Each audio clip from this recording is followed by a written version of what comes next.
واحد واحد واحد، السني شيعي واحد. معقولة ناكل تبولة؟ مين عم يقول هالحكي؟ لك حتى أمريكا عم تقول هالحكي. تعالوا شوفوا قبل ما يبلى بحله يلي ببالي مياو.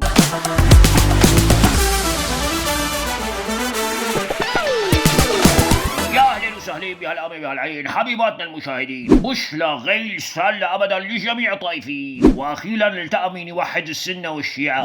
Name the Islamist enemy, whether they are Sunni or Shia. وحدوه يا إلهي ماذا أنا؟ الوزير الأمريكي عم يقول سواء سني أو شيعي، يعني بالعربي اللي مش هالمحي ما بتفرق إن كان سني أو شيعي، يعني من وجهة نظره السني والشيعي واحد يا بابا، يا الله لا يفرق بيناتهم. يطولوا بالكم اسمعوا شو قال كمان. شو قال؟ Because this is a Shia regime, Sunni or Shia, and Iran's been willing to harbor them as long as that group is willing to try to kill America. سمعتوا؟ قال عم تقويهم إيلان، يعني إيلان عم توحدهم حوالينا ولا علينا. يا أخي ما بهم توحدهم العفاليت الزلق، المهم يتحدوا. وإيلان مسلمة بتستضيف المسلمين، بس إن شاء الله ما تستضيفهم مثل ما أمريكا عم تستضيف المسيحيين، بهدلة وذل وقلة واجب مثل ما استضافت هالمسيحي هذا. إيه خيي أبو النوف، إيه أنا مش شوي وصلت على أمريكا. لا ما استقبلني ابوها لا يفنك يا خيي، الملتي مع انفانتينو. ايه بعدي مونيكا. لا يا خيي اسمها مونيكا. ايه حطتني بهالتاكسي وبعتتني على الاوتيل. لا يا خيي ما جت معاي على الاوتيل، وحتى لو اجيت ما حدا عم يوقف مع حدا، لا ابوها لا يفنك عم يوقف معي وانا ما عاد وقف معه. ايه يا خيي.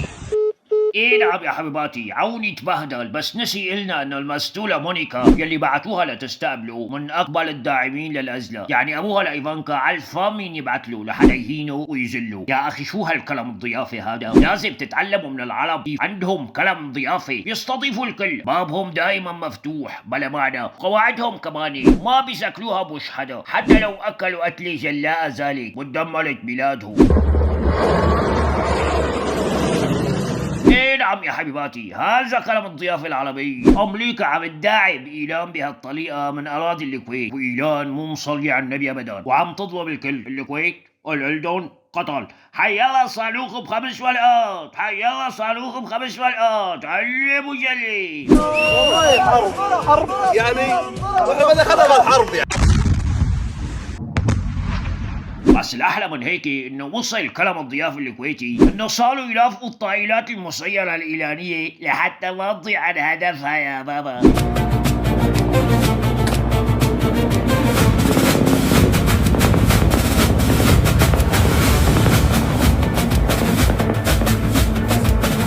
بس هيك يا بابا، حتى إذا بدهم يطلعوا شي غنية وطنية يشحذوا من خلالها الهمم ويعبقوا الشعب ضد الأعداء، بيسووها بطريقة ناعمة وكيوت يا حبيبي، لحتى ما حدا ينجعز خاطري يا بابا. بيتي ونبض كويتي وافتخر بناسي وبيتي واخواني اللي بالشدايد شديدين. بس إذا الكويت تلد بهذه الطريقة ناعمة الملمس مثل طيز البيبي وحياة لدادي، فإن للإمارات رأي آخر، فالإمارات لحمة مر يا حبيبي ما بتاكل بلا معنى. ترى الإمارات يلدها غليظ ولحمتها مرة، بل تحتلس منها، مثل ما بيقولوا إذا حصلت القط انقلب إلى نمل أو إلى حيوان آخر.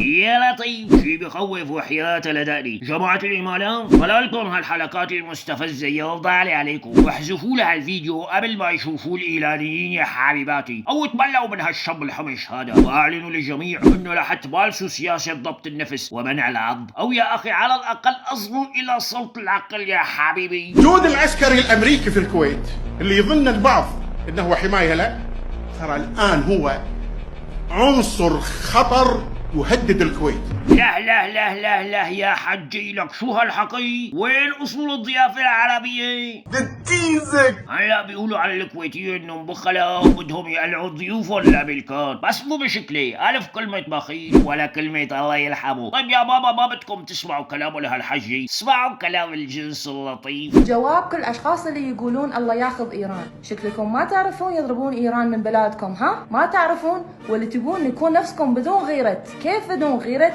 القواعد أمريكي موجود في بلادكم ويضربون بلاد المسلمين، واللي يبون يسوون ويقتلون شعبنا ويضربون الجسور ومستشفيات ومدارس وكل شيء، وانتم ساكتين وتتوقعون احنا ما نرد على هالهجوم. واللي ما نرد على هالهجوم الله ياخذ ايران، الله ياخذ حكامكم عشان تعيشون ونعيش بالخير ان شاء الله. الله يستر عليك يا اختي، يا ليت كل اللي بيحكوا عربي يحكوا مثلك. بس اختي بالنسبه لاخر دعوه، الله ياخذ حكامكم عشان تعيشون ونعيش بالخير ان شاء الله. ايه هي اي حاكم منهم بالضبط؟ كلهم، اما بس اللي مطوبزين. ليش في منهم مو مطوبزين؟ يبلا بحلو يلي ببالي مياو. ابو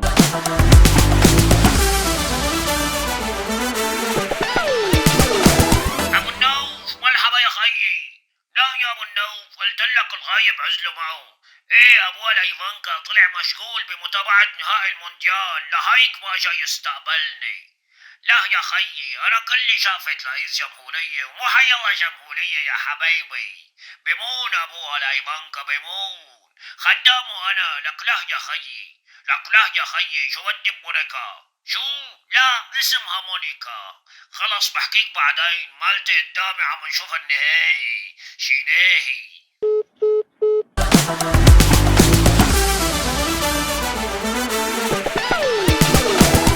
هذه هي اللحظات التي ينتظرها كل لاعب في حياته وفي مشواره. هذه هي اللحظات التي يحلم بها كل رئيس اتحاد وكل مدرب وكل لاعب وكل عاشق وكل مناصر وكل رئيس وكل ملك. نبارك للفريق الاسباني هذا الفوز المؤجل، وبالاخص نبارك ليامال الوحش. يا مال الشام ويلا يا مالي، حط الجوال على الازلق يا غالي. الازلق هون ممكن يكون الارجنتين، ممكن يكون الازلق يلي بالي بالكم. ايه نعم جماعة النتين، يفضح حالي شو مثل البومي، كل ما شجع حدا بيخسر. זה החולצה האוריגינלית, אין בכל הארץ. شجع المعارضين بإيران خسروا، شجع المسيد لها ودع المونديال، شجع الأرجنتين أكلوا 1-0، وميسي صار يبكي ميسي. No sé si... Buah, qué temazo, qué feo darla de muestra. يا أخي بنحاول نفصل الرياضة عن السياسة، ولكن ما حدا بينسى سلطة عند حائط المبكى يا ميسي.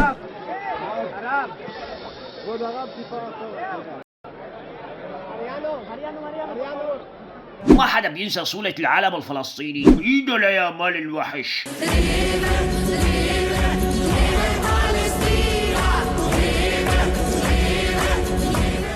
لهيك صارت الفرحة فلحتين بالفوز. فرحة لأن الفريق الإسباني لعب حلو، وفرحة لأن عندهم واحد لعيب مثل يامال يسجد عند تسجيل الأهداف ويحمل علم فلسطين. عن جد إنه نمبر 1 هاليامال. في النهاية بدي لكم سلب زكاتكم، لا تقولوا لأخواتكم اعملوا لنا لايك وشير وسبسكرايب، وإذا لم تفعلوا فاعلموا أن ميسي قد منعكم. يبلا بحلو يلي ببالي مياو.